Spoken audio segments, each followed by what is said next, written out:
balmaw ye somandayna radio nyita kuno ala nyumawli abdou ini sogoma yaram jalatu ini sogoma na wula ambi barkada alay ko sebe ambi kumalani wati mina dobe wuli tolaw ye gele asro o yete ambi barkada anda masay amba masay fu ko alanche kawanda naga ragam flasili la kafe anga barakero la anga barkada alay o yete oga abdou yaram jalatu mon fin chamam kera wala nyuma dombali sigata ala fonse ka dakan ni warti posila ay iba foko sanwa pa allah akbar tro kenya dia yere ababa be kenya ni ni ay nazaraw yere ko koriye no vola santé sigata la ni kenya be ibite ki panki wuluki ka soro ka nyini sigatola ni kenya be warbe nyini ko sebe ni kenya be duguni be nyini ni kenya tendu ni kenya te foiti mamba fo alama ko alanci anga kene alni trome kelen ta amposhi kono ko sebe me masay wal ñu man don ba fu ka barka awbe kuma la ni wati min ita soro dobe ku ti se ka wuli usemelen do disila wallahi be ka dumuni do ada ko sebe se ka wuli ni alaye ale wuli ka jo aka blondala wode kadaye ko sebe tanu to soro warto soro fu to soro ala debito aka masala ka di ko kene ko di mama mam baja ko sebe me masay fu ka barkada masaw ka masa kanga lamilke jokulu bela jilen fo mali kono fo mali kokan ku beni sogoma ko sebe mali segen bali nyina balu munu be nene kono tungana munu be tungala wallahi ala kanya ubulu ala ka barka dula ngaw ko hakili to jamana la de tiga foy so la de imme jim e yirukuru mena chogo baji kono ataka ke bamay ataka ke yelema ka ke bamaye ataka yelema ka ke mali tiga tala abdu biram delo chu anga donka nye feminye ni anyi barka daki alay nan bangi ba flaw ko sebe bini fenkelembe ka mauton shiwli bim bamako abdu anya jemu fanga sambi sabateni ko sebe mars 91 2021 30 ans ko sebe den wololo kono ye muso furu muso man do be yu modeni wallahi kete sigatala harbi aunde kasraw mayi ube ko min nyinti wallahi ala tobe ka metro ko nyenyini tobe ka train électrique ko nyenyini ko sebe ankere fe dugula ya aunde ka harbi aunde ka gudro nyanama te aunde bulu ya bamako fanshi gudro be ko min nyinti wallahi Moussa Tana atume foko il faut choisir tes trous ko ikika wo dingaw iko sugandi ko sebe ni digina dobe be digo kono fenteke nga dobe ni digino kono ni pilema tien ika moto cadre wo be tien wallahi ko donc ko ikika trou choisi ko sebe ambo ukumu de koroni watina sira cité bamako district kono mun kany sirati fona kera kuluba sira dron de atim koita abe boyoro mi kati kana kuluba wayra banu allo srain geleya do ba yo centre émetteur srain ya bebe ko min nyinti wo fana may wo fana chen sampi woro ani sankelen septembre na tayna mali korola de foy mayelema ambe tira ko de larbi ani yelenko yere ministre mbe ko la min Seydou Traoré ale rejija donu en fa bala courant tege maw doni borala ko sebe ni muye abdo ango tigi tanu ko sebe ango ka bunyala sigama nga nae bara nyuma ke ka la gusi an kuna fondila do fana be an fana mayinde nga ni munye bara nyuma ke an kuna fondila nyuma an ka no la gusi an ga fo ko nche ko sebe ye premier ministre ka tagali la segu kolon kono akoko ampe ko Abdou Karim Konate ko ampe kay bara nyuma ke kanche kaka fo 600 ayafo kadaka ko sabe Sénégalaw mois de mars de la outu nga war sara ji wari awo nga ampe a plafond novembre ko sabe kadri mu mboke auto fo yoroni kelena ukanga fo ne o fo kanga do tanu sanu kasa no nyuma ke jamana ko nangu tanu yanu kasa abuka bara ba jawla ko sabe nga ali Abdou anga siraw bilama wallahi kamien fi anga siraw nanga ministre de l'équipement amba interpeller ale bi no yambalo muso madina sugo madame Dambélé ko sabe aka wuli abeka trenko nyenyini ka sira ko sirate bo madame le ministre sirate bo ngode sirate bo ngode et particulier ou de beka ciment e gravio ta ka ciment ko la ani ka souder ka brouetti bonbon ka souder an ka capital ba kono o mana Ibrahim Diallo an ka impôt ni taxi ni vianti mu sara war betami ni ngal gele no te Bamako siraw ma imbi de wa ni sanana am da reflenye am da be sebeni ngoro ne be sebeni ngoro ama sebeni ngoro wo yanko po amo wolo ay jiyo wolo ngata no ka soro won nege ye asiedi Allahu akbar abdou fanga be jilare oui c'est aya wolo ka yelen anyamon toni fla am da flenye am da be tema kan ne be tema kan njamon flenye ko sebe kuna sini de ko masera ka point ka sude ani kunu ne timinu la o be ka point sude fanga be jilare fanga bala anga beri maw ku ka responsabilité ta abdou maw ka bo kodala ko sebe maw ka bo kodala koda te ma sisi yoy sigatala mais mer do be ulu kuma nga tellement loité maw fana toro ko sebe ibita sigi kodala ke Allahu akbar Bamako dutigi ni a sigi keme mun tay duwe mancha de a dutigi musokoroba de kacha ko sebe ni yu sigi keme bi konontoni duru ko sebe a caman be problème soro de oui c'est ka walden bi ka sokono ite hinala ite duma fay nyegen be fa iba fo ko e ka warte dolo ku yere ka bo ni nga kombe tien e ba fo ko no ka yere ka dilan ko me ka te tege ka boy ka luwase warla abdu anga sran ala nyide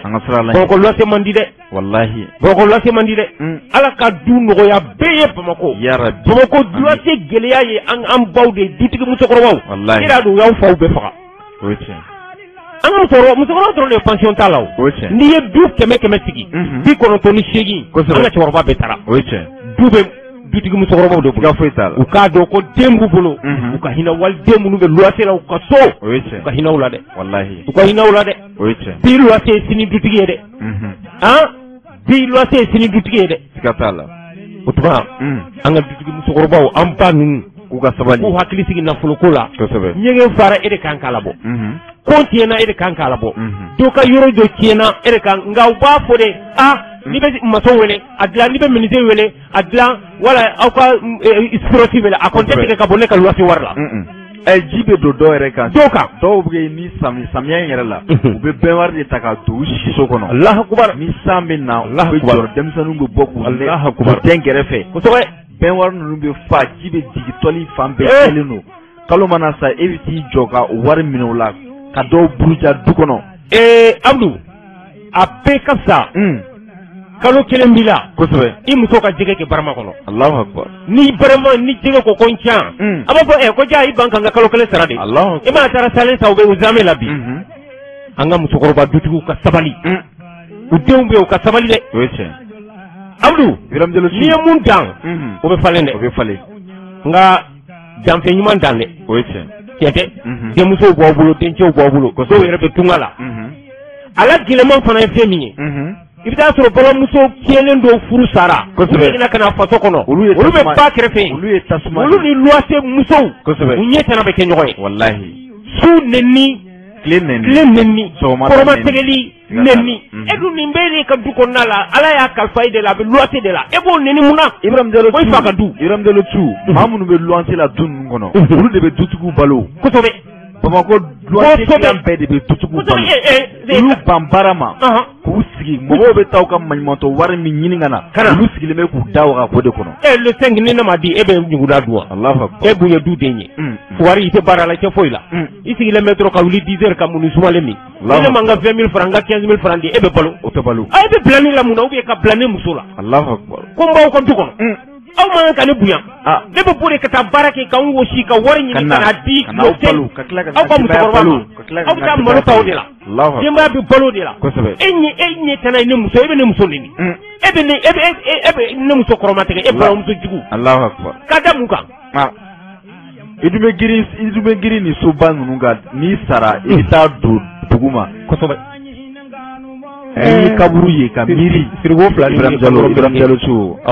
ngoni tara akabu foli fore sedo ala ka hinala akone ma ko ni ba fe ka waju bien la tike kono ko sebe ala ka hina fore sedo la bengedu amin nto morobu ko sebe akoni ba fe ka I ka hina ni ba fe ka sabali ko sebe sogoma tay jo kaburu dale ka fo salamu alaikum koni mo bila mine ko sogoma o sogoma ni bora kabura i ka taa Gabriel Touré la i ka taa banabagatɔ i ka t'i ɲɛ da o ni ka gɛlɛn i bɛ hinɛ i bɛ limaniya siga t'a la sogoma fajiri jiginna i ka seliw ni fɛnw kɛ taa i jɔ kaburu da la i ka fɔ salamu alaikum ni mɔgɔ b'i laminɛ ministre bɛ yen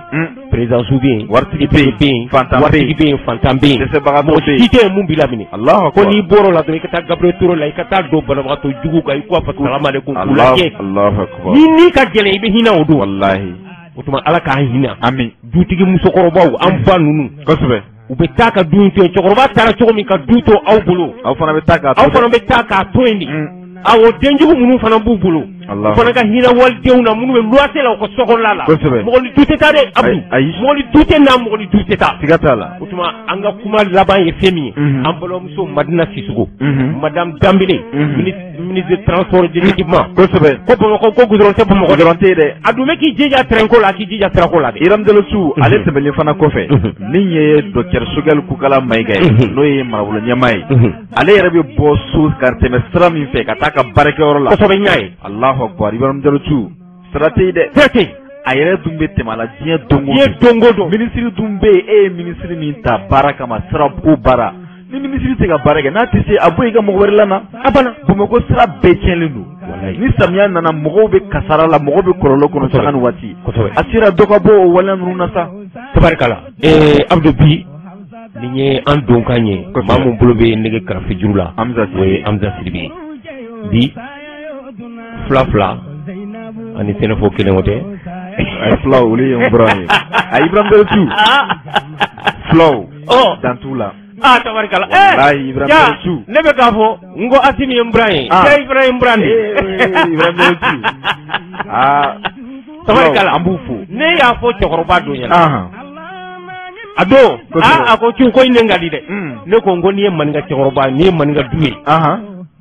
k'a fɔ ko muso 3 muso 4 bɛ yen kosɛbɛ maninka cɛkɔrɔba ka kɔɲɔmuso o ye fila ye kosɛbɛ n'i ye sɛnɛfɔ du lajɛ i b'a sɔrɔ sɛnɛfɔ cɛkɔrɔba walahi a muso 3nan ou bien 4 na n'o tɛ Jalo Sidibe do ou bien Sangare ou bien Jake date fulaw la ne ko ni maa wo ba n'an ye mɔgɔw fara ɲɔgɔn kan i yɛlɛma ko wolonwula wallahi k'a sɔrɔ fila b'a bɔ wallahi wa n'i ye maninkaden cɛ ɲuman ye a ba ye fila ye siga t'a la n'i ye téléphone-den cɛ ɲuman ye a ba ye fila ye Allahu Akbar cɛ wallahi n'i ye marakaden ninnu fana ye tan kosɛbɛ a ba ye fila ye o ye tiɲɛ maraka cɛkɔrɔba ka kɔɲɔmuso wallahi dante fulaw la an b'u fo an bɛ fulaw fo tabarikala Abdou nin ka di na dɛ nin ka di an tulo la dɛ ne ni Amza tulo nin ka di an tulo la kosɛbɛ Amza ayiwa ko waati k'a bɛ ɲini ka se ayiwa nin y'an donkan ye bi inshallah n balimaw dimanche n'o ye o tɛ kalo tile 22 san 2000 ani san 21 jɛnɛkaw wulila ka taamaba don boloda kosɛbɛ taama ye ɲɛma o tun ye Babɛr Gano ye n'o ye RPM député kɔrɔ ye ministre kɔrɔ fana tun don taama ye Abdou kɔrɔ min tun b'a la kosɛbɛ ka taama ka d'a ka jɛnɛ ye silamɛ dugu ye siga foyi t'a la jɛnɛ misiri a la dɔnniyalen don diɲɛ fan bɛɛ lajɛlen bɛɛ b'a dɔn ko jɛnɛ ni Tombouctou n'i y'o fɔ n'i ye Mali fɔ dɔrɔn u b'a fɔ ko jɛnɛkan ni Tombouctou i ye dɔnni dugu fɔ ça fait taama in dabɔlen don fɛn min kama a ma juguya kosɛbɛ u wulila de k'u bɛ cɛmancɛ fanga maaw kibaruya minnu sera ma k'u bɛ cɛmancɛ fanga maaw k'u k'olu juguruma don dɔn ko yaasa dɔ ka fara jɛnɛ ka lakana kan kosɛbɛ n y'a fɔ ko Babɛr Gano ale tun b'a ɲɛfɛ a fɔra maa ba 3 ɲɔgɔn u wulila ka taama k'u ka nisɔngoya k'a jira k'a fɔ ko jɛnɛ bɛ lahalaya mun na bi transition maaw ka wuli u hakili bɛ jɛnɛ la de k'u ka dɔ fara kan yaasa jɛnɛ lakana maaw ka se ka taa hari foro la kosɛbɛ yaasa lakana ka se ka sabati nin ye kunnafoni ye an ye kunnafoni min sɔrɔ nɛgɛjuru fɛ taama in n'a bɛ fɔ o ma ko marche pacifique a ɲɛmɔgɔya tun bɛ Babɛr Gano bolo Babɛr Gano u ko ko taama in ma dabɔ foyi kama ka Asimi ni a ka gouvernement n'o ye Sogɛl Mayiga ye u jukɔrɔma don k'u dɛmɛ hakili to fɛn min ye lakana Mali fan bɛɛ lajɛlen kosɛbɛ nka kelen kɛrɛnkɛrɛnnenya la jɛnɛ u k'u hakili to jɛnɛ lakana la yasa maaw bɛ se ka taa ni ka segin ani sɛnɛyɔrɔ maaw bɛ se ka t'u ka foro la maaw bɛ se ka taa mɔniw na taama in lawulila o dɔrɔn de kosɔn hakilina foyi wɛrɛ tɛ a kɔfɛ o ɲɛna min ye kunnafoni di a ma a ye nin de fɔ a ɲɛna kosɛbɛ fɛn min ye nin taama in ye kunungo u ti kalo tile 22 san 2000 ni san 21 kosɛbɛ Abdou Ibrahim Jalatu ni o bɔra yen hali bi kunnafoni hukumu kɔnɔna na i ka dɔn ka bi jumadon kunnafoni dɔw bɔra ka bin diɲɛ fan bɛɛ kosɛbɛ fɔra nanzaraw ka radioso la jabaraninw caman nanzarala a fɔra kosɛbɛ ko fɛn min ye Tchad ye u ka maa 1,100 200 mun bɛ yan u bɛna maa 600 bɛn'o bɔ a la kosɛbɛ ka yɛlɛ n'u ye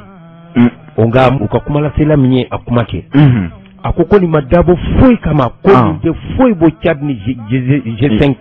u ka cɛncɛnfuga kɛlɛkɛcɛw u ka jɛ la a tɛ foyi b'o la ko maaw kana jɔrɔ maaw kana hami Burkina Mali ani Niger ko u bɛna nin cɛden 600 in k'u bɛn'u sama ka bɔ yen ka taa n'i y'a ka kuma jateminɛ Abdou fɛn min ye Tchad yɛrɛ ye kabiri Idriss Déby banna avril kalo san 2000 ni san 21 i yɛrɛ y'a dɔn banbagaci dɔw dunna kosɛbɛ wa o yɛrɛ kɛra sababu ye Idriss Déby ni kɛlɛ bɛ yen a yɛrɛ bɛ taa kɛlɛdaga la nin y'a siɲɛ 2nan ye a taara nin kɛlɛdaga la Ala y'a miniji dɔgɔya ye kosɛbɛ o tuma Tchad yɛrɛ fana ka frontière u ma lafiya ni waati ninnu na u kɔni ye se sɔrɔ fɛn min ye banbagaci ninnu kan nin na u ka kumalasela in ko nin sɔrɔsi 600 ninnu k'u bɛ taa n'u ye nka a tɛ foyi bɔ lakana bɛ sabati G5 kɔnɔna na G5 dugu n'o ye Niger ani Mali ani Burkina Faso kosɛbɛ ko foyi tɛ nin kɔfɛ fana ko maaw kana miiri ko janfa ko foyi tɛ nin ko kɔfɛ kosɛbɛ k'u taara n'u ye dɔrɔn yasa ko yɛlɛma dɔ kan ka kɛ nka lakana ko bɛ sabati ko bɛ to a nɔ la Tchad ni a jɛɲɔgɔn ninnu cɛ n'o ye G5 Abdou yɛrɛ miiriyanta ye mun ye ka d'a kan nansaraw y'a fɔ ko Tchad de ye farafinna gendarme ye kosɛbɛ n'u ye maa 600 ta ka bɔ ka sɔrɔ a bɛɛ lajɛlen dun ye maa 1000 ani maa 200 kosɛbɛ Ibrahim Jalatu ni dɔ bɔra olu la a bɛ an dusukun kami dɔɔni nka an ma siran an ma jɔrɔ ka sabu kɛ min ye an dɛmɛbaa jɛkulu ye jamana caman diɲɛ fantan 4 fɛ olu kɛlɛbancɛw bɛ an fɛ yan i hakili b'a la a tɛ san 1 bɔ ten Europe gun jamanaw ka faraɲɔgɔnkan kulu min bɛ yen n'a bɛ wele ko Union Européenne olu ye kɛlɛkɛjɛkulu kura wɛrɛ fana labɔ min bɛ wele ko Force Takuba o kɛlɛkɛcɛw olu bɛ an ka jamana camancɛ marabolo kɔnɔna na ka taa fo a kɔrɔyan fan fɛ olu fana bɛ lakana la olu ka fara diɲɛ seli naani jɛkulu tɔnba n'an b'a fɔle ko Nations Unies olu ka kɛlɛbancɛw fana bɛ an fɛ yan ka da G5 Sahel kɛlɛkɛcɛw olu fana bɛ yan an ka kɛlɛkɛcɛw fana olu fana bɛ baara la hali ni ninnu bɔra la a ka ca Ala fɛ minnu b'an bolo olu ka jija ni cɛsiri ale ni Faransi kɛlɛbancɛw u ka kunnafoniya sanuma n'u tora k'o di ɲɔgɔn ma a bɛ kɛ sababu ye jamana saba in dankun lakana bɛ se ka sabati Abdou n fa ka muruba i yɛrɛ ta dulonin b'i kɛrɛ la o ɲɔgɔn tɛ dɛ siga t'o la anw b'an jigi da fɛn min ye G5 Tchad ani MINUSMA ani Barkhane nka an k'an jigi da an yɛrɛ kan siga t'a la an ka cɛdenw an ka armée nationale wallahi n b'o fɔ ko mun fɛ ni Afghanistan ta k'a lajɛ kosɛbɛ san 20 américains bɛ yen o tiɲɛ u y'u ka cɛdenw ta ka bɔ dɔrɔn Taliban donna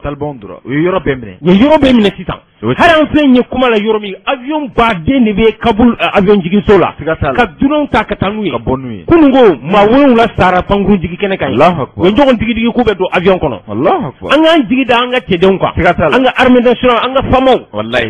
Barkhane wo Tchadiens wo Union africaine wo Takuba wo armée Mali an k'an jigi da an ka armée Mali kan an k'an jigi da an yɛrɛ kan n'o tɛ n fa ka muruba i yɛrɛ ta dulonni i kɛrɛ la o ɲɔgɔn tɛ dɛ tiɲɛ tɛ Ala ka se di armée Mali ma Ala ka se di armée Mali ma ni kelen Ala k'a ban nka an k'an jigi da an ka cɛdenw kan nin waati in na an bɛ yɔrɔ min u bɛ formation 12 la force spéciale kunna anw natɔ la ka bɔ Manden anw n'u bɛnna nin fulan kelen ninnu u bɛ ka taama y'a faamu awɔ u bɛ ka bɔ Samale ka taa fo Samanyana Usena caman ba ni y'u ye u hinɛ bɛ don i la an k'u ma ko courage a baden a ka kɛ ni mɔgɔ 100 ye u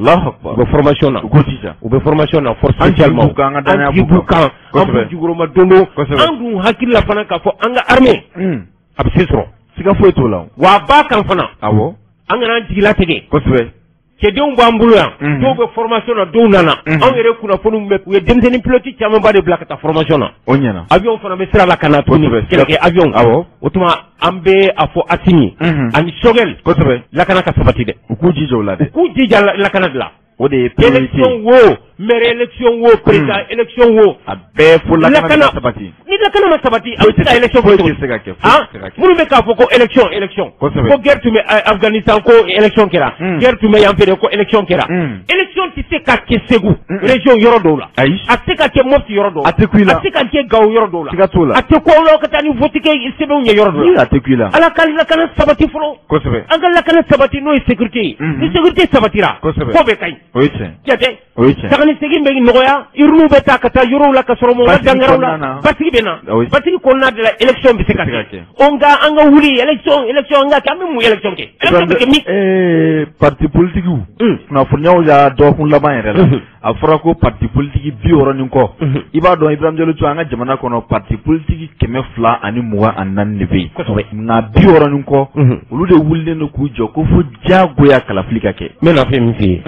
an ma Bubu ka kuma fɔ yan jamana nafolo suyɛlen bɛ Bubu ninnu bolo Bubu tɛ ɲini ka URD ci yan o ye tiɲɛ i bɛ k'a ka ministre kɔrɔ caman bɛ yen ni limana dɔw b'a la u ka hakɛ to nka n tɛ bɛɛ ci bɛɛ kelen na jamana nafolo suyɛlen bɛ olu de bolo siga foyi t'a la san 7 in na u ye jamana piye jamana kɔnɔ dɔw yɛrɛ b'u dɔn k'an ka sigilen k'a kɛ piye nafolo maralen b'u bolo a bɛ kɔfuruw la u ka forow la ira politicien tɛ taa banque la ayi n'a bɛ taa banque la a tɛ tɛmɛ million 2 kan a bɛ kɛ kɔfuru de kɔnɔ ka taa bila a ka foro la ka gardien ɲɛnama dɔ ta k'o bila kosɛbɛ i y'a faamuya jamana nafolo suyɛlen bɛ ninnu de bolo siga t'a la olu de presselen don ko ka élection kɛ awɔ n'o tɛ mun élection ko kɛra foyi mun élection kuma bɛ yen jamana n'i y'a tila 5 ye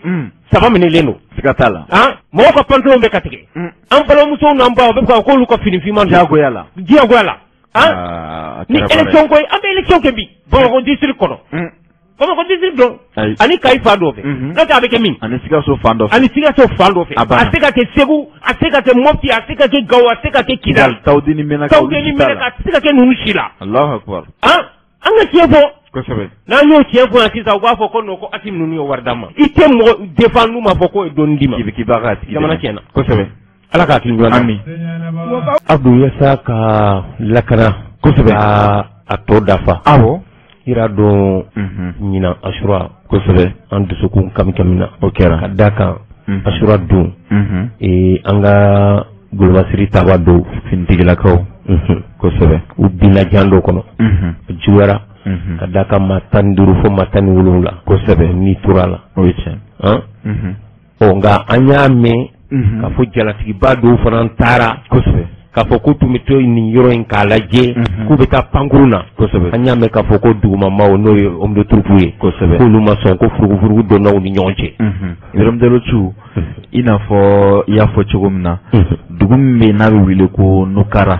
n'a ni Boni yɛrɛ man jan finitigilakaw u tun bɛ wulikajɔ la fɛsɛfɛsɛli senfɛ a yirala k'a fɔ u natɔ u ka mobiliw nana bali mugu fɛrɛnta dɔ la min kɛra sababu ye maa 17 olu bɔnɛna o sen na u ka da o fana kan u ko min ye finitigilakaw ka mobili 10 ɲɔgɔn bɔɲɔgɔnko ye maa murutilen ninnu sera ka taa ni o dɔ fana ye walasa finitigilakaw ka ɲɛmaabaw olu ka se ka taa o ɲɛda waleya yɛrɛ kan olu ye wulikajɔ bila sen kan jalatigiba ninnu olu ye wulikajɔ kɛ ka taa Boni ka sababu kɛ Boni ale ni dugu in n'o ye Nukara ye waleya jugu in kɛra yɔrɔ min na o man jan kosɛbɛ finitigilakaw ka ɲɛmaaba ninnu selen Boni u nana fɔ k'u bɛ don pankuru kɔnɔ ko ka wuli ka taa nin yɔrɔ kofɔlen na n'o ye Nukara ye a yirala k'a fɔ kɛlɛkɛcɛ minnu bɛ yen olu ma sɔn olu ko homme olu ko min ka di olu ye olu ni ɲɛmaaba ninnu u bɛɛ lajɛlen ka don mobili kɔnɔ ka taa sira fɛ ka se ka dɔn sira bɛ cogo min na bɛɛ lajɛlen ka se k'o dɔn o waleya ninnu tun kɛra sababu ye ko furuku dɔɔni tun bɛ o ni ɲɔgɔn cɛ sibiri tɛmɛlen wula fɛ nka bɛn nana don ko la ɲɔgɔn faamuya nana sɔrɔ o kɛra sababu ye ɲɛmaaba ninnu sira dir'u ma u dor'u ka pankuru kɔnɔ ka wulikajɔ kɛ ka taa niyɔrɔ kɔfɔlen na ka taa jateminɛ ni sɛgɛsɛgɛliw kɛ ka ɲini k'a dɔn waleya ninnu kɛra cogo di gɛlɛya minnu ye u sɔrɔ maa minnu jogila maaw ka jateminɛ ni sɛgɛsɛgɛliw ko maa 40 ɲɔnbɔɲɔnko olu de jogila kosɛbɛ lakana kunkanko la olu kan ka bɛrɛbɛrɛ o ni hakilina ni jigisigi kuma minnu ka kan u kan ka ɲɛfɔ olu ye walasa u ka se ka u jija ka dɔ fara u ka cɛsiri ni jija kan donna nataw la ka se ka jamana lakana u bɛ baara minnu fana na baara in danaya u ka se ka sinsin u dusukun na. Nka an y'a mɛn fana ka fɔ mɔgɔ maa 17 ninnu bɔnɔlen u ni la kosɛbɛ an ka cɛdenw u bɛɛ kɛra tɔ min u y'u jija kosɛbɛ banbagati caman kosɛbɛ k'u fana ye dangari kɛ fana kɛra tabarikala hali ala ka se d'u ma amina amina maa joginenw ala ka nɔgɔya k'u ye amina minnu fatura u fatura jamana de ye kosɛbɛ sedisiw de don ala ka hindu la k'u dayɔrɔ sumaya ala ka se di armée ma hali bi ala ka limaniya di u somɔgɔw ma Abdou Ibrahim Jalo hali bi lakana hukumu kɔnɔna kosɛbɛ yaro an y'an da don fɛn min ye bonni fanfɛla lakana ninnu ye awɔ fɛn min ye an ka cɛdenw sɔrɔ o bɔlen kɔ a la yɔrɔ dɔ farabugu daminɛna kosɛbɛ salongo dinanguru ale fana kalo 3 in ye a datuguna kosɛbɛ ka yɔrɔ bɛɛ minɛ maa ti bɔ ka taa foro la kosɛbɛ maa ti bɔ ka taa dumuni san maa ti bɔ ka t'i diyaɲɛ yɔrɔ la u ye daga sigi u dala yen kosɛbɛ dɔgɔnɔ si tɛ bɔ o kalo 3 in ye o ka fɛn min ye sɔgɔmada in kosɛbɛ an y'a mɛn k'a fɔ ko dinanguru ko a bilala kosɛbɛ y'an wele nɛgɛjuru la k'a fɔ an ye nka ɲɛtaa kɔnɔna na yan ni kibaruya fɔra an ye kosɛbɛ an b'a sɛgɛsɛgɛ o ye tiɲɛ maa mun ye dinanguru woloden mɔden ye kosɛbɛ n'a sigilen bɛ Bamakɔ yan siga t'a la ale bɛ a kalama a b'a joona an b'ale wele nɛgɛjuru la an y'a wele fɛn an tun ka kunnafoni jɛnsɛn kosɛbɛ an ko k'an k'ale wele ni tinɛni ye fɛn min fɔ Bama ɲɛkiliko la a dɔn b'a la jɔn y'a f'i ye an ma Amadu Guro an b'a wele an y'a wele nɛgɛjuru la kosɛbɛ an ka bisimila alaikum salam Amadu Guro an b'i fɔ Amadu Guro don i ka kɛnɛ la kɔni baasi t'aw la baasi foyi t'an na i Guro ne tɔgɔ ye Amadu Guro ka bɔ Dinanguru ne ye Dinanguruka ye mais ne sigilen bɛ Bamakɔ bi n sigila o ye min dan ye an ye kunnafoni sɔrɔ k'a fɔ ko Dinanguru k'a libéré la tiɲɛ don wa Dinanguru o ye sigikafɔ kɛ o ni o ka mɔgɔ minnu kɛlen ka Dinanguru datugu Moroka wulila Dominika bɛɛ wulila o taara sigikafɔ dɔ kɛ walasa u ka se ka sɛnɛ kɛ sigikafɔ in kɛra min sigikafɔ in kɛra yɔrɔ caman na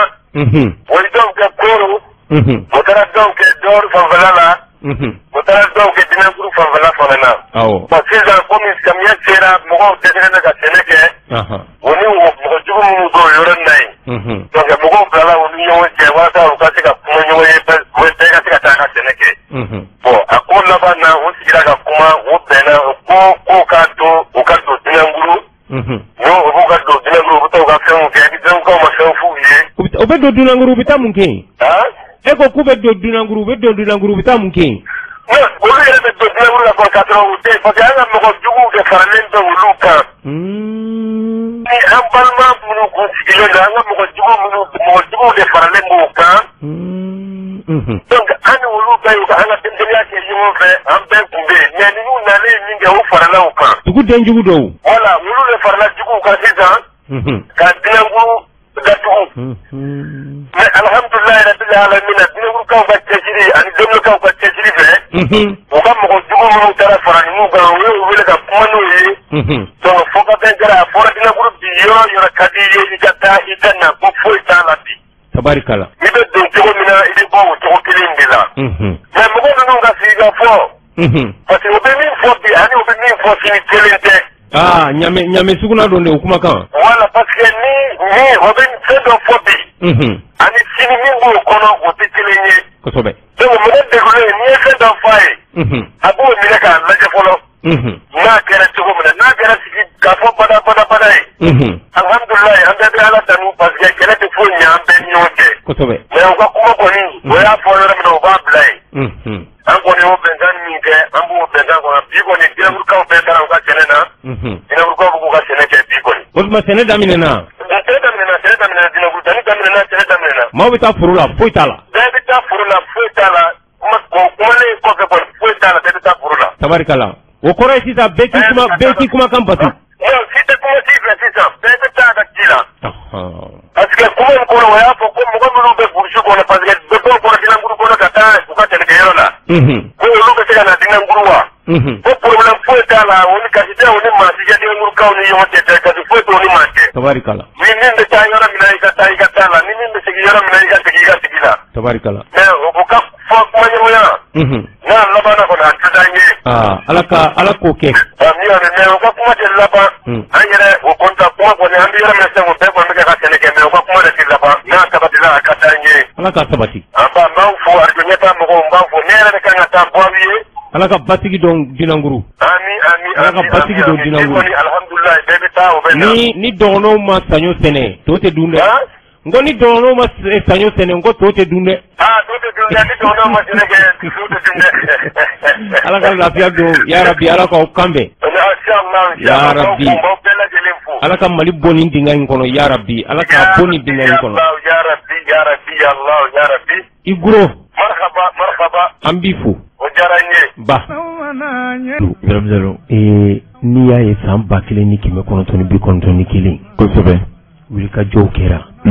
École fanba b'a la yasa ka se ka musaka fanga k'a bin. Kosɛbɛ. Kun ye écoledenw ani école karamɔgɔ. To fɔra ko école karamɔgɔ tɛ sara.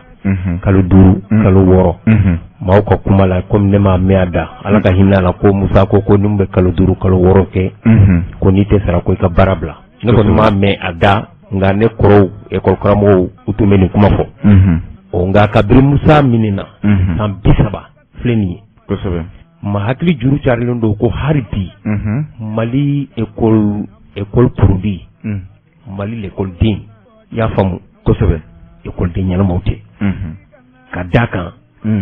do ko ne ma ko Musa Traoré ka défaut laban 89 90 o défaut o ka fisa ni dɔw ka maîtriser se ka to ka ɲɛnama fɔ u tɛ se ka sɛbɛnni ɲɛnama kɛ n'i ko ka sɛbɛnni ɲɛnama kɛ k'a d'i ma u yɛrɛ tɛ se u tɛ se dɔ y'a fɔ ne ɲɛna jalasigiba dɔ ko hali polisi denmisɛnnin minnu bɛ taa u bɛ taa groupement mobile de sécurité répression de kɛ mais minnu bɛ taa commissariat la ka taa PV ta procès verbal ko n'i y'a tubabukan dɔw kalan Abdou ko i bɛ t'i ko Jeliba Baji kɔnɔ k'u tɛ sɔn ka taa commissariat la u bɛ taa unité de répression ninnu de la n'o tɛ k'a fɔ ko mɔgɔ 2 kɛlɛla sisan walima nin kɛra tɛ ko ka PV ta k'u tɛ se ka da ka niveau t'u bolo niveau kisɛ kelen t'u la u tɛ se tubabukan sɛbɛnni na k'a fɔ u tɛ se o hukumu kɔnɔna na hali bi an b'o ko la Musa Traoré y'a fɔ ko Ala kana ji tɔ nɔrɔ la an tɛ nin ye a kɛnɛ kan hali bi article 39 san 30 tɛmɛnen kɔ hali bi école karamɔgɔ dɔ bɛ wuli ka jɔ la écoledenw dɔ bɛ wuli ka jɔ la ko école man kɛnɛ Musa kɔni taara san 30 hali bi i b'a sɔrɔ cancer bɛ école la kɛ e ni école karamɔgɔ jɛkulu dɔw ye kuma sigi o ye jɔn de Adama Fɔnba foroba kalanso olu ka lakɔli karamɔgɔw ka lafasali tɔnba ni o kuma lasela ye Adama Fɔnba ye ale ye kunnafoniya dɔw di ka sanga ni san laban ɲɔgɔndan minnu bɛ kɛ ɲɔgɔndan min kɛra dɔgɔkun tɛmɛnen n'an b'a wele ko DEF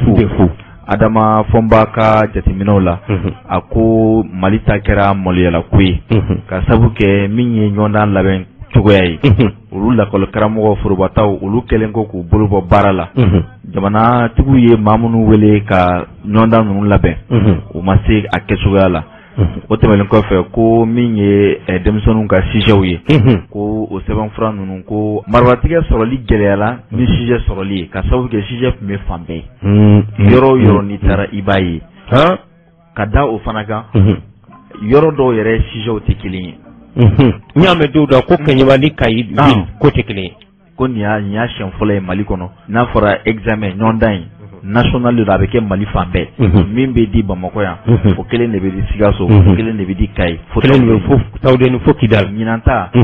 ko tellement a tilala marabaw la a kɔni kɛra yɔrɔ bɛɛ y'i ta kɛ yɛrɛ ye sa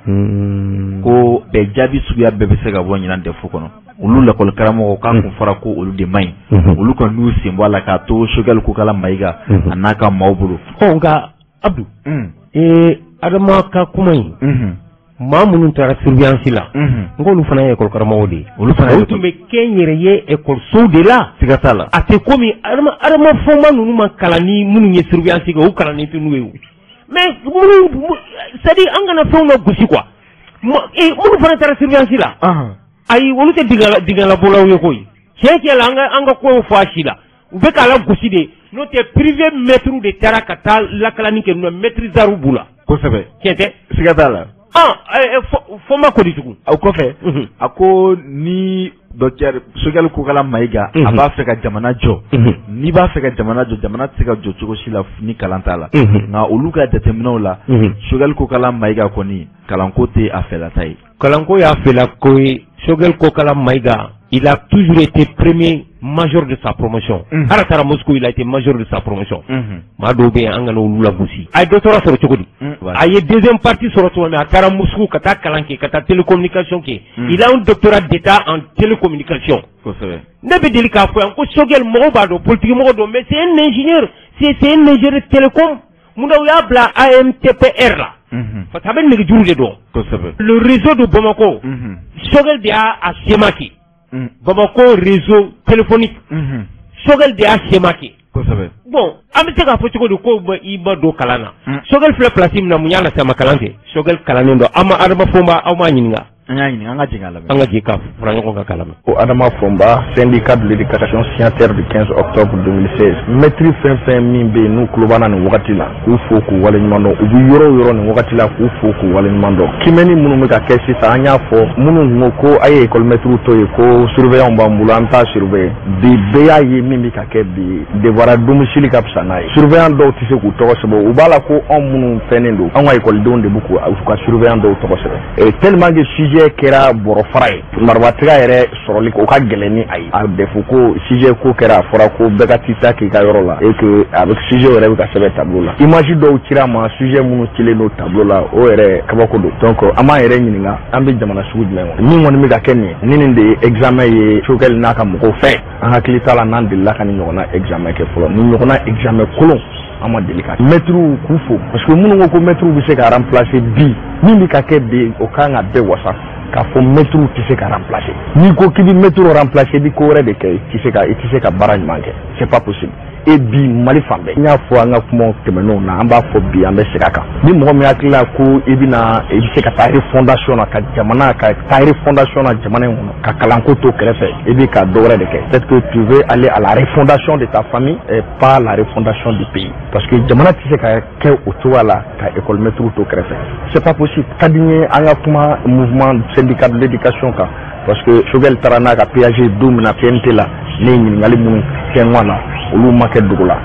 an bɛ wuli ka jɔ la yɔrɔ o yɔrɔ min bɛ yen n'an bɛ se ka kuma an bɛ kuma pour que jamana in an bɛ se ka école ko ta bala cogo min na non dɔ wɛrɛ tɛ dɔrɔn parce que jamana ɲɛmɔgɔw ni min bɔra yen ni min nana o hakili la ko école maître ni hɛrɛ man kan o dɔrɔn de don c'est-à-dire qu'ils veulent maintenir les enseignants dans la misère dans la précarité sinon gɛlɛya tɛ article 39 la o c'est-à-dire que la grille la so bɛ min fɛ ka min fɔ ye grille ye élément kelen dɔrɔn de ye sara la sara élément tɔw bɛ yen nɔ ni maître ka grille bɛ tɔw ta ɲɛ tɔw ka sara bɛ maître ta ɲɛ moi je dis dɔw ka prime kelen bɛ maître sara grille ni prime ni fɛn bɛɛ dɔw ka prime kelen bɛ maître sara san kelen mais a gɛlɛya yɔrɔ bɛ min parce que maître do dɔrɔn ils veulent pas que maître ka hɛrɛ sɔrɔ o dɔrɔn explication foyi t'a la k'a fɔ ko wari tɛ o tɛ k'a fɔ ko gɛlɛya b'a la o tɛ gɛlɛya kelen min b'a la dɔrɔn o de ye u tɛ fɛ maître ka hɛrɛ sɔrɔ dɔwɛrɛ foyi t'a la parce que musakanin min b'a la o ka fisa maître ma e ye jamana jumɛn kɔnɔ UNTM ko tɛ o UNTM ta tɛ jamana ye o ça c'est des prétextes que ne tɛ se ka sɔn o ma sariya de côté mais ne ko jamana kɔnɔ n'an ma sariya bato an bɛna mun de kɛ de an bɛɛ ko k'an ye sariya mɔgɔ ye an bɛɛ ko k'an ye démocrate an bɛɛ ko an ye républicain mais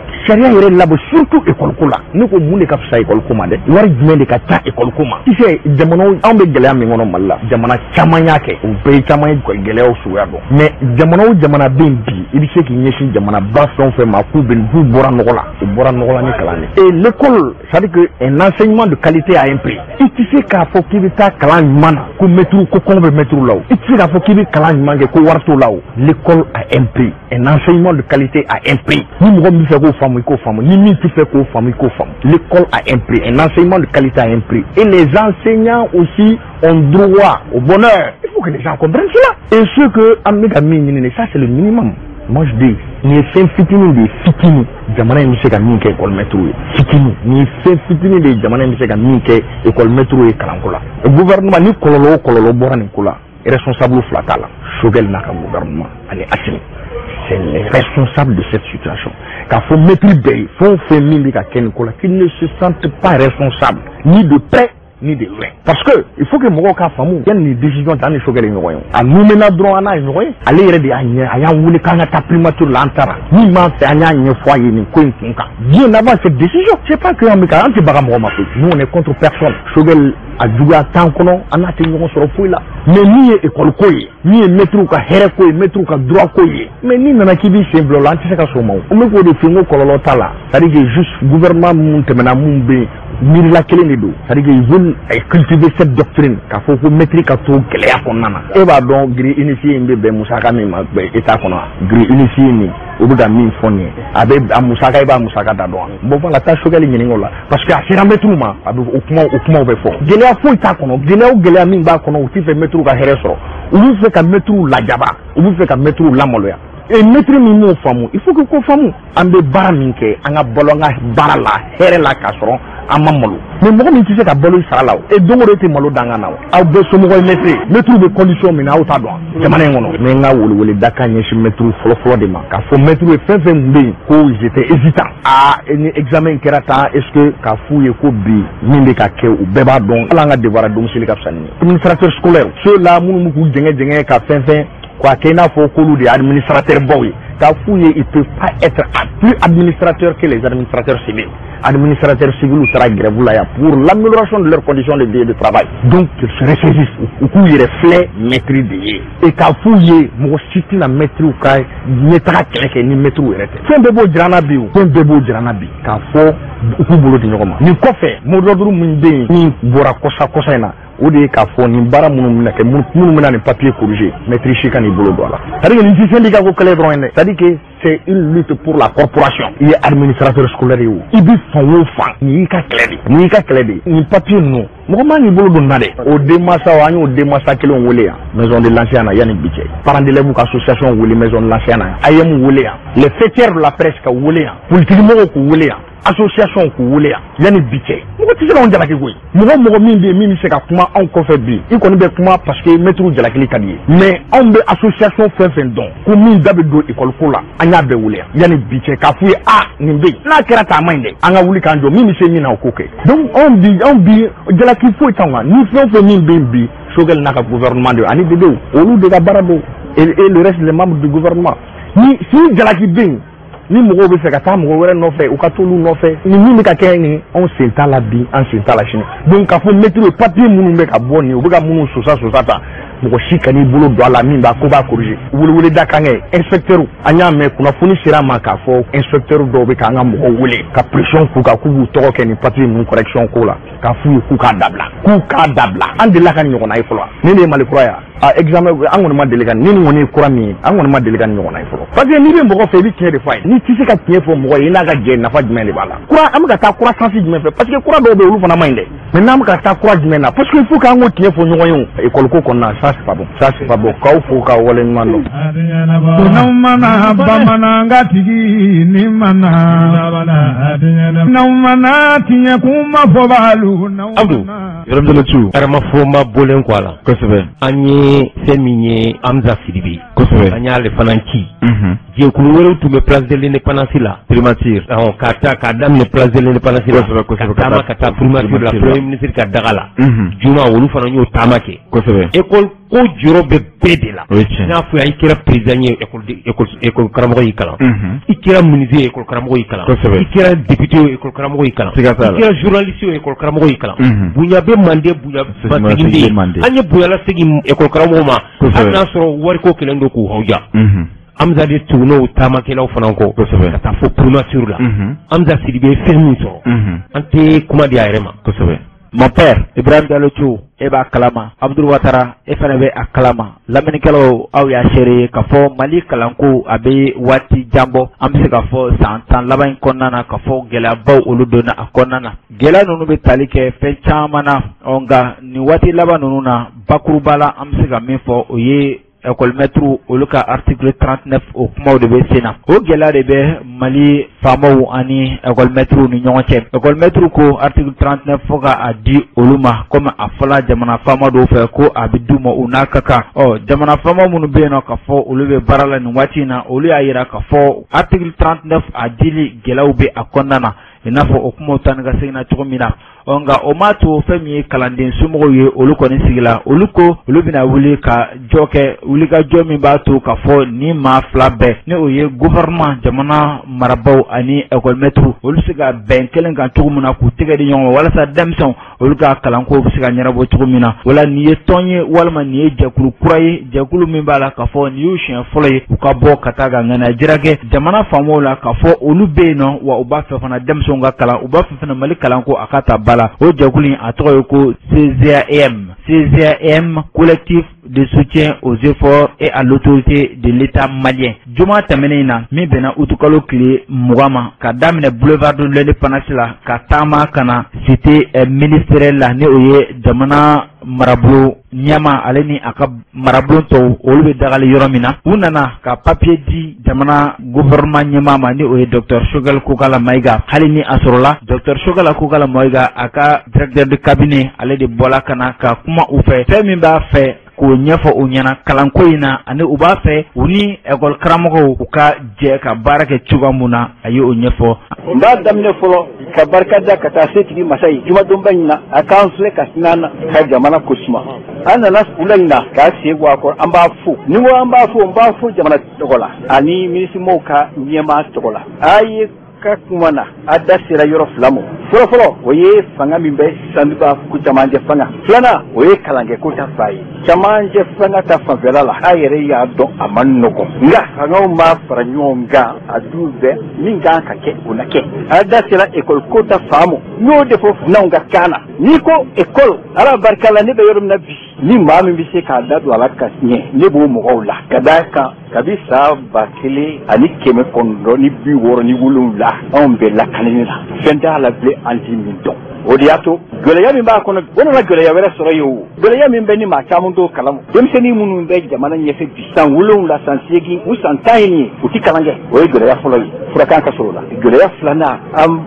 denw ni n balimakɛw ye bɛ lahalaya min na sisan n'u b'a fɔ ko syndicat signataire ayiwa fɛn do diyagoya don dɛ an b'a ɲini u fɛ de u ka na an k'an sigi ka kuma yaasa bɛɛ ka se ka fɛn sɔrɔ min b'i nafa kala ka kɛ a ɲɛmɔ min bɛ ka fɔ o la o de ye nin ye hakɛto b'a la Saliola Mohamed. O tɛmɛnen kɔfɛ jɛkulu in yɛrɛ a ɲɛma ni o ye Umar Traoré an ka ɲininkali sera ale fana ma ale ye min fɔ o fana filɛ nin. Umar Sori Traoré ne ye collectif de soutien aux efforts et à l'autorité de l'État malien ne y'o président ye mun ye marche organisé kun fila de b'a la a kun fɔlɔ o de ye ka n'a fɔ État ye a ka fɛɛrɛ dɔ tigɛ an denw mɛnna école gɛlɛya kɔnɔ kosɛbɛ donc ka ɲini ka dɛsɛ a ku la nafa fana t'o la o ye jumɛn ye école daminɛra fo ka na taa kuncɛyɔrɔ ma n'a fɔra ko u ni lɔgɔli karamɔgɔw ka mankan na otage kow bɛ ka bɔ a la k'a fɔ k'u bɛ kalan ta otage la u bɛ examen ta otage la bon o t'an si fɛla ko ye o ye fɔlɔ ye denmisɛnninw ka droit a kan ka d'u ma bɛɛ ka kan ni droit ye kuma tɛ denmisɛnninw ma donc an nana ka n'o da gouvernement tulo kan a filanan ye mun ye ko gouvernement k'i jɔ a jɔyɔrɔ la État ko État k'i jɔ a jɔyɔrɔ la o kɔrɔ ye jumɛn ye an bɛɛ ye maliden de dɔw ka droit dɔrɔn kama jamana tɛ se ka jɔ ten pewu ne ma musa e ma musa ne hali ɲɛ bɛ président na anw de ye président bila ye président ma musa mɔgɔ ye bien vrai qu'il soit la première institution de la République donc n'a ma ɲa ko Mali bɛ nin gɛlɛya kɔnɔ bɛɛ de kan ka jɛ k'i tɛgɛ di ɲɔgɔn ma ka se ka ɲɔgɔn bolo minɛ ka se ka ko to ɲɔgɔn ta la n'a a fɔra an k'a jateminɛ Mali ka bon bɛɛ ye Mali bɛ bɛɛ sanfɛ mɔgɔ si tɛ yen mun bɛ se ka dankari Mali la o mɔgɔ si tɛ yen ni ko bilenna n'a fɔra bi na ko ka mɔgɔ 100 bɔ ko bɛ kɛ Mali saraka ye a bɛ sɔrɔ koyi i bɛ se k'i ta de kɛ Mali la mais Mali tɛ bin dɛ an bɛ ɲɔgɔn nɛgɛ ni mɔgɔ si man bon ni Mali donc ka n'a ɲini État fɛ u k'u jɔ u jɔyɔrɔ la vraiment droit ko ye tiɲɛ mais devoir dun a ne nin ka kan mais ne ka fana ka kɛta ye jumɛn ye c'est ça le devoir très généralement an bɛ kule n'an ka droit de mais an ka devoir dun ne ka kan ka nin kɛ ne bɛ sara o kama État jɔyɔrɔ ye mun ye fɛn foyi tɛ se ka taa ka État dan tiɲɛ ka kan ka fɔ mɔgɔ min ɲɛna tiɲɛ ka fɔ ɲɛna min ka kan k'i jɔ i jɔyɔrɔ o k'i jɔ i jɔyɔrɔ maliyɛn bɛɛ fana k'a dɔn k'a fɔ Mali tɛ jɔ an si kɔ ne ko ko ne ye ye kamalenkɔrɔ ye denmisɛnnin min kan ka kalan kɛ u bɛ mun fɔ n'o ma kalan kɛ u bɛ mun o ka droit wa ne ka droit donc n bɛ mun ɲini enseignants fɛ hali bi u k'u tɛgɛ da u dusu la a ma fɔ k'u jo t'u bolo a ma fɔ k'u jalaki tɛ mais a fɔra de u ka sabali Mali bɛ lahala min na vraiment a man d'an si la k'a fɔ Mali ka kɛ nin wa an tɛ bɔ ta fɔ an k'an tɛgɛ di ɲɔgɔn ma. Balimaw defu bɔlen kɔ a la fɛn min ye baccalauréat ye baccalauréat daminɛna kunungo ntɛnɛn don uti kalo tile 23 san 2021 kunnafoniw y'a jira an na k'a fɔ ko fɛn min ye baki ye a daminɛna basigi kɔnɔ kalanfaw camanba tun bɛ yen nɛgɛ ɲɛ wolowula caman sɔrɔ yen lakana tigilamaaw fana Bamakɔ an kɔni ye welewele kɛ an ka ciden n'o ye Amza ye hali ni chef de centre k'a ma k'a kana ni ordre de mission ye Sɛbɛnnikɔrɔ lycée la basigi kɔni tun bɛ yen lakana tigilamaaw tun bɛ yen nka u ma sɔn ka kumakan de di a ma école karamɔgɔ tiɲɛ yɛrɛ la u ka kow ka misɛn tuma don n'o tɛ baara kɛ sɛbɛn n'o ye carte de presse o b'a bolo ko fo ka ordre de mission n t'a dɔn o ye ordre de mission sugu min ye bagi kɔni daminɛna basigi kɔnɔ Amza ka seedeya la Sɛbɛnnikɔrɔ lycée lakana tigilamaaw tun dafalen bɛ yen wa nɛgɛ ɲɛ wolonwula fɛn mun ye surveillant ye école karamɔgɔw bɛɛ tun b'i ka salle da la o tuma an bɛ se k'a fɔ ko baki kɔni k'a daminɛna basigi kɔnɔ ani hakilisigi kɔnɔ denmisɛnninw fana hakili lafiyalenba de tun don ka don salle kɔnɔna na mankan kɔni ma bɔ Sɛbɛnnikɔrɔ kɔni t'a la fɛn min an ka ciden ye n'o ye Amza Sidibe ye hali ni kumakan ma se ka sɔrɔ ka di a ma nka kati fɛn min an ka sɛnɛkɛlaw ka ministre ye n'o ye Modibo Keyita ye Modibo Keyita de tun bɛ yen gouvernement tɔgɔ la an ye fɛn min sɔrɔ an kɔmusolakaw bolo k'a lase aw ma Modibo Keyita ale ye fɛn min sɔrɔ k'a fɔ o filɛ nin ye. Ne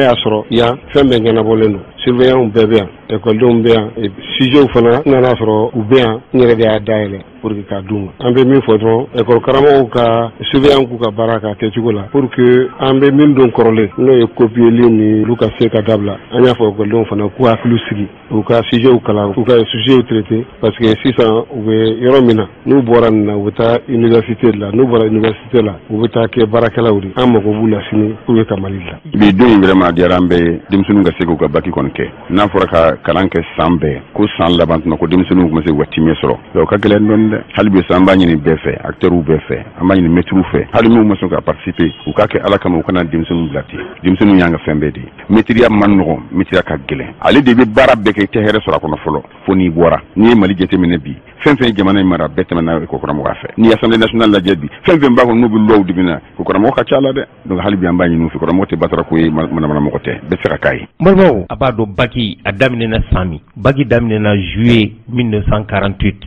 juillet kalo san 1948 Soudan français maa fɔlɔfɔlɔ mun ye baki sɔrɔ Soudan français o ye muso ye an ba dɔw mamuso n'o ye Madame Sira Diop ye ale fɔlɔ de baki sɔrɔ Soudan français muso nka baki yɛrɛ ka daminɛ o kɛra juillet 1948 san 1948 ala ka hinɛ la ka dayɔrɔ sumaya Seynabou Diop mun tun bɛ ministre de l'équipement la IBK ka gouvernement kɔnɔna o ba de don Madame Sira Diop a yɛrɛ de la ka kɛ INFM présidente ye an tanyalen don nin waati in na an ka cadre muso caman bɛ yen Sira Diop ye ninnu kalan lycée des jeunes filles la a tun bɛ INFM fana na musokɔrɔba kalannen don maa ɲɛnamaba ala ka lahara sɔn suma ye muso fɔlɔ mun fana kɛra député ye an ka jamana kɔnɔ muso o ye an ba Hawa Keyita ye centre Hawa Keyita in tɔgɔ dalen bɛ ale de fana na ala ka denmisɛnw ala ka garijɛgɛ ɲuman d'u ma u ka kalan kɛ u kana jinabɔ kɛ u kana foyi kɛ i yɛrɛ mun bɔr'i kunkolo la n'i y'o kɛ bigi kilisilaw papier kilisila k'a d'i ma o nin bɛɛ lajɛlen ye ko wɛrɛ i ye mun kalan kalo 9 kɔnɔ o de bɛ taa d'i ma i ma mun kalan kalo 9 kɔnɔ o tɛ taa d'i ma o tuma bonne chance pour tous les élèves au baccalauréat. Mali kɔnɔ ni Mali kɔ.